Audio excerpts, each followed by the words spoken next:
Muy buenas y bienvenidos, bienvenidas a Kairos Teaching, vuestra academia online para aprender inglés de una forma sencilla y entretenida.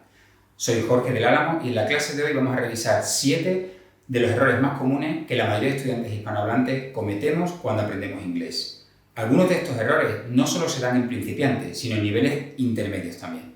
Antes de empezar, no olvidéis por favor suscribiros al canal y activar las notificaciones para no perderos ninguno de nuestros próximos vídeos.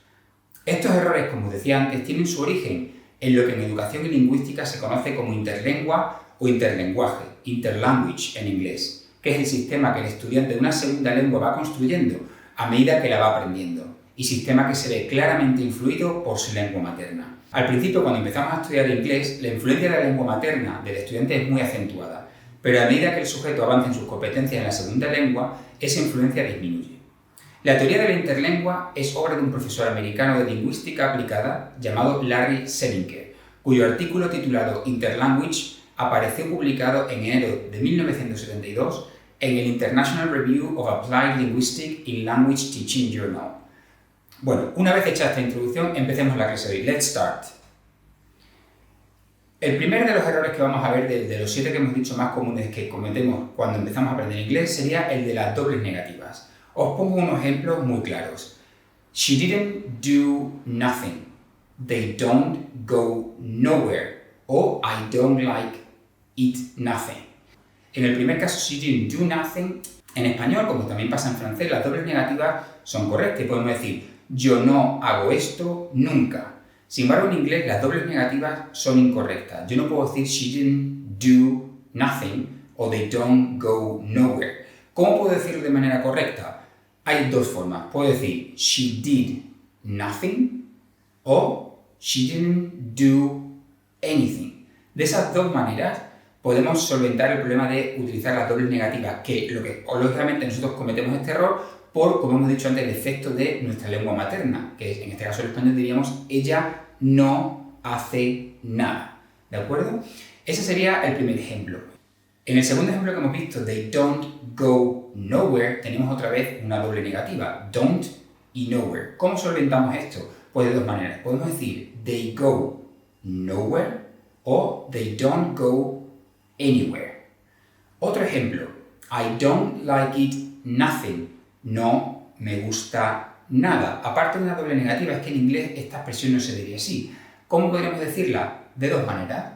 Podemos decir I don't like it at all o I don't like it one bit. El segundo de los errores más comunes de todos los alumnos y alumnas cuando empezamos a hablar inglés es este típico que os sonará a todos y a todas, sobre todo cuando preparáis exámenes oficiales de P1, P2, es decir I'm agree o I'm disagree with you, para cuando queremos decir estoy de acuerdo o no estoy de acuerdo. Si os dais cuenta, en español decimos estoy de acuerdo y utilizamos el verbo ser o estar. De ahí que en inglés digáis I'm agree, I'm disagree. Como docente es uno de los errores más comunes que encuentro en mis alumnos.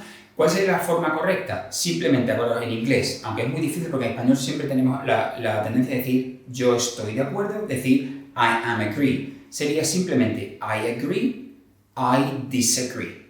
¿De acuerdo? Pasamos al tercero de los errores más comunes que cometemos, sería el orden de las palabras en la oración. Mira, en español el orden de las palabras en la oración es bastante más flexible, pero en inglés el orden es muy estricto. Sería, en frases afirmativas tendríamos el sujeto, el verbo y luego ya los complementos o los objects, ¿de acuerdo? Entonces, fijaros, en español podríamos decir una frase como esta. Badajoz is a big city because live around 150,000 people there. Si lo traducimos sería Badajoz es una gran ciudad porque viven alrededor de 150.000 personas. Claro, tiene todo el sentido, pero hemos hecho la frase palabra a palabra. La frase correcta sería, como hemos dicho antes, siguiendo el orden de las frases afirmativas en inglés, serían sujeto, verbo y luego los complementos. Tendríamos que decir Badajoz, que sería el sujeto, is sería el verbo y luego los complementos, a big city because 150,000 people live there. Badajoz es una gran ciudad porque 150.000 personas viven allí. Otro ejemplo, siguiendo con el orden de las palabras en la frase, sería este, por ejemplo. In summer come many people. literalmente traducido al español, en verano viene mucha gente. Como hemos dicho antes, el orden estricto sería sujeto, verbo, complemento. En este caso, ¿cuál sería nuestro sujeto de la frase? Many people. El verbo sería come y el complemento in summer. Luego en inglés, la forma correcta de expresar esta frase sería many people come in summer.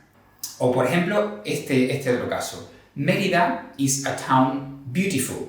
Si lo pensáis, literal traducido del español, Mérida es una ciudad bonita. Aquí tenemos dos errores, acordaros. En inglés básico, los adjetivos siempre delante del nombre.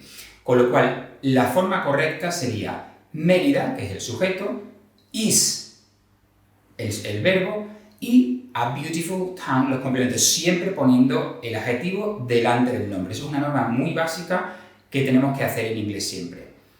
Punto 4. Los verbos to have got versus to have.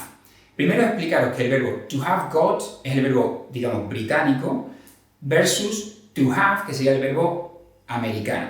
Los dos significan lo mismo, pero el uso es diferente y aquí tenemos siempre bastantes problemas. Por ejemplo, en esta frase, I haven't a sister. Traducción literal, no tengo una hermana. Si el verbo have es tener, pensamos, I haven't a sister será no tengo una hermana. Es muy lógico el razonamiento, pero, o esta otra pregunta, have you free time at the weekend? ¿Tienes tiempo libre el fin de semana?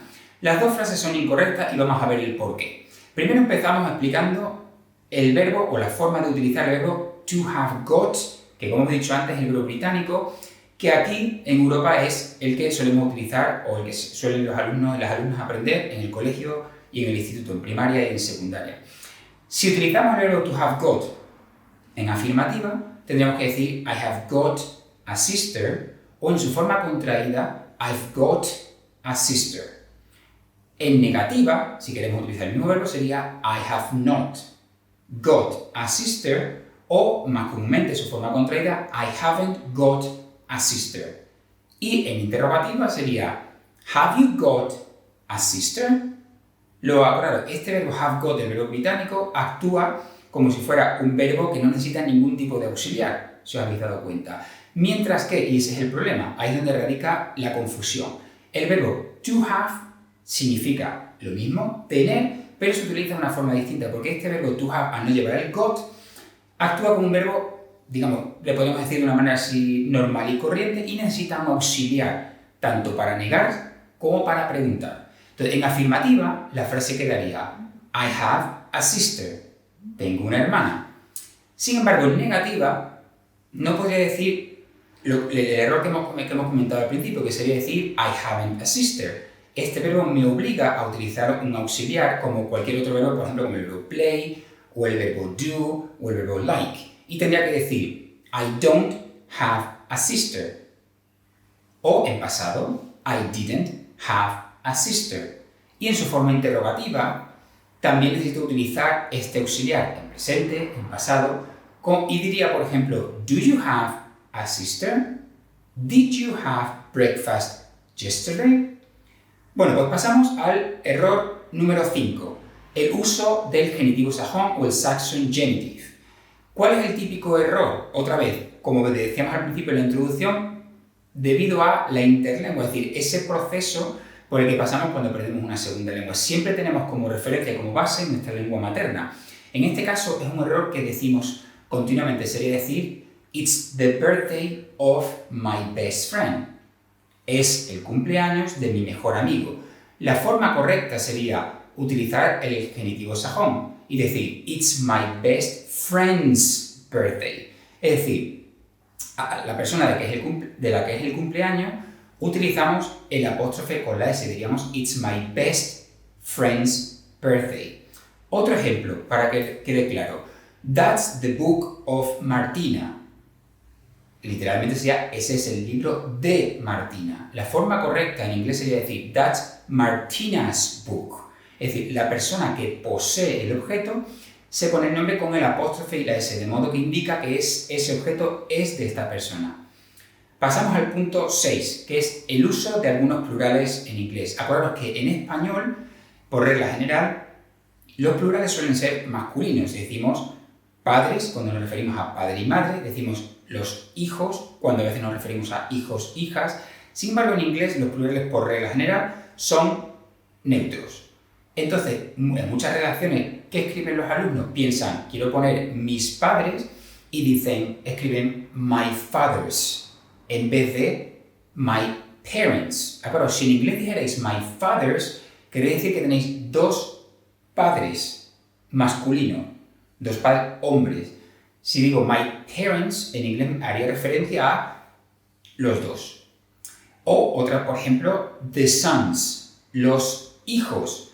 Si quieres decir los hijos chicos, estaría bien, pero cuando muchas veces los alumnos quieren decir, las alumnas quieren decir los hijos de ella, e incluyen hijos, hijas, no puedo decir the sons, tendría que decir children, que es la palabra, el plural neutro que englobaría a los dos. O, por ejemplo, my friends. En español tengo que decir mis amigos, mis amigas. Es decir, con esa terminación OA, yo sé si me refiero a mis amigos chicos, mis amigas chicas. En inglés la palabra es friends. Luego, si yo quisiera referirme a mis amigos chicos, tendría que decir my boy friends. O a mis amigas chicas, tendría que decir my girl friends. Y pasamos al séptimo de los errores que dijimos que íbamos a explicar en el vídeo de hoy, que es el uso de la forma continua, de la forma ing, después de preposición. Mira, en inglés hay muy pocas reglas que se cumplan al 100%, pero esta es una de ellas, así que por favor, si la aprendéis bien, tendréis mucho ganado. En inglés siempre después de una preposición, ¿cuáles son las preposiciones? In, on, for, about. Siempre tengo que poner el verbo, si viene detrás un verbo, en su forma continua, es decir, en ing. Por ejemplo, ¿cuál es el típico error cuando decimos preguntas del tipo What about go to the cinema after class? ¿Qué tal si vamos al cine después de clase? En español utilizamos el infinitivo y en inglés lo traducimos literalmente. La forma correcta sería What about going to the cinema after class? About es una preposición. Después vendría el verbo go, hay que colocarlo en su forma continua. Aunque nos suena muy raro cuando lo traducimos. Y si yendo, en inglés sería después de preposición, como hemos dicho antes, ing. Otro ejemplo, she's keen on do, o she's keen on to do exercise. La forma correcta sería, on es una preposición, detrás viene el verbo do, tendríamos que decir she is keen on doing exercise. Otro ejemplo, they are interested in watch scary films. Si lo traducimos tiene sentido, sería ellos, ellas están interesadas en ver películas de miedo. En inglés la forma correcta sería they are interested in watching scary films. Bueno, pues esto es todo por hoy. Thanks for watching. Espero que haya sido útil esta lección. Gracias por acompañarme. Espero veros en la próxima. Cheers.